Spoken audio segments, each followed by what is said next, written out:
Wilujeng enjing pamirsa, patepang dari sereng Abdi Nurul Fauzia dina warta enjing. Pamirsa, kasus Rajapati lumangsung deui.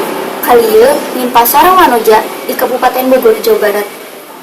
Dina kaping 23 Oktober 2017, kapanggih hiji layan wanoja anu didugi korban Rajapati di Jalan Ciapus, Kecamatan Taman Sari, Kabupaten Bogor, Jawa Barat. Korban kapanggih ku seorang wargi anu teu sengaja ngaliwat sakitar tabu 2 waktu Senin sakuleun.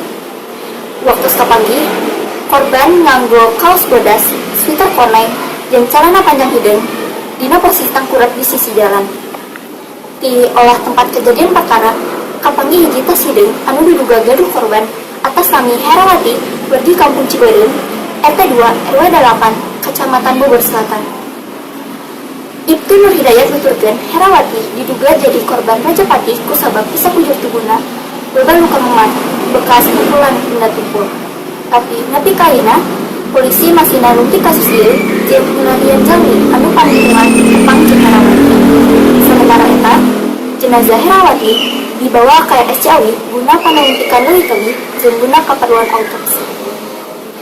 Pemirsa, sakitu warta enjing dinten ieu, Abdi Nurul Fauzia sareng keluarga bertugas wilujeng.